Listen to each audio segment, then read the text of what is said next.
নমস্কাৰ বন্ধুসকল, এয়া হৈছে এল'ভেৰা। হাজাৰ ঔষধি গুণেৰে ভৰপূৰ এই এল'ভেৰাক অসমীয়াত ছালকুঁৱৰী বুলি কোৱা হয় আৰু ঘৃতকুমাৰী বুলিও কোৱা হয়। এই এল'ভেৰা আজিকালি প্ৰায় মানুহৰ ঘৰতে পোৱা যায়। বন্ধুসকল, এই এল'ভেৰা হাজাৰ ঔষধি গুণেৰে ভৰপূৰ। কিমান বেমাৰৰ ঔষধ হিচাপে যে ইয়াক ব্যৱহাৰ কৰা হয় তাৰ ঠিকনা নাই। চুলি সৰা আৰু অকালতে চুলি পকা সমস্যাত এই এল'ভেৰা বৰ উপকাৰী। এই এল'ভেৰাক চুলি সৰা আৰু অকালতে চুলি পকা সমস্যাত কেনেকৈ ব্যৱহাৰ কৰে আজি সেয়া জানো আহক। প্ৰথমে এই এল'ভেৰা পাতৰ কাষৰ কাটিয়াখিনি কাটি ল'ব। তাৰপিছত মাজেৰে দুফাল কৰি ল'ব।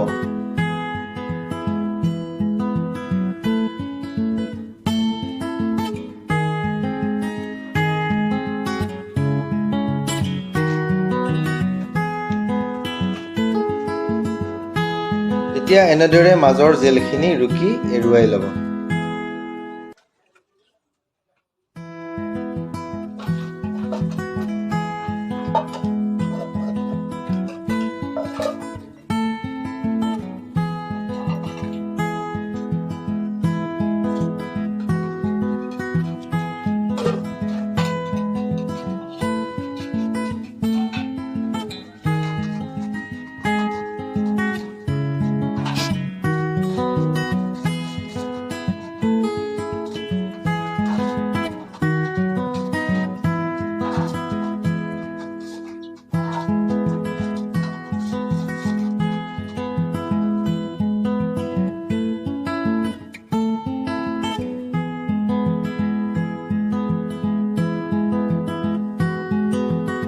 এতিয়া জেলখিনি ধুনীয়াকৈ চুলিত সানি লওঁ।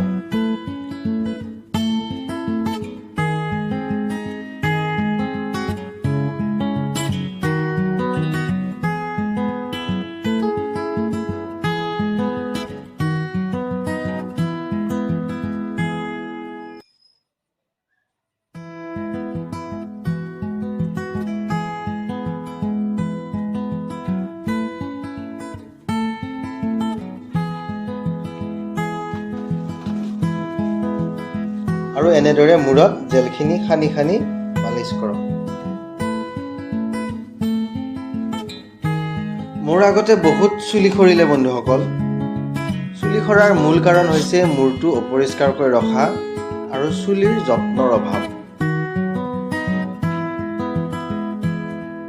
এতিয়া কিন্তু আমি চুলিৰ খুব যত্ন লওঁ।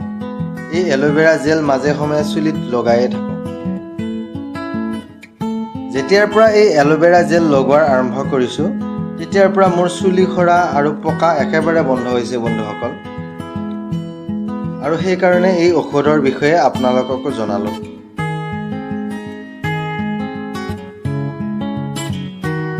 এই এল'ভেৰা বৰ চমৎকাৰী বন্ধুসকল। আপোনালোকেও লগাবচোন, কি ৰিজাল্ট পায় মোকো জনাব।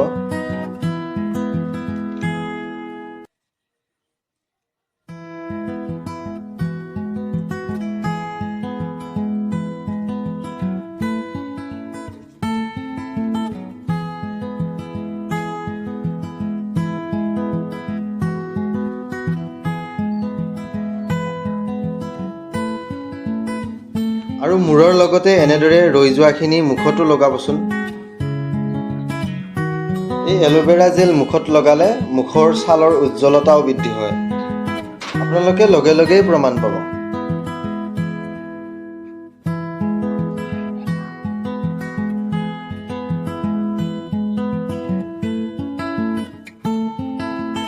এল'ভেৰা জেলবোৰ সনা হোৱাৰ পাছত আপোনালোকে সোনকালে ধুই নিদিব।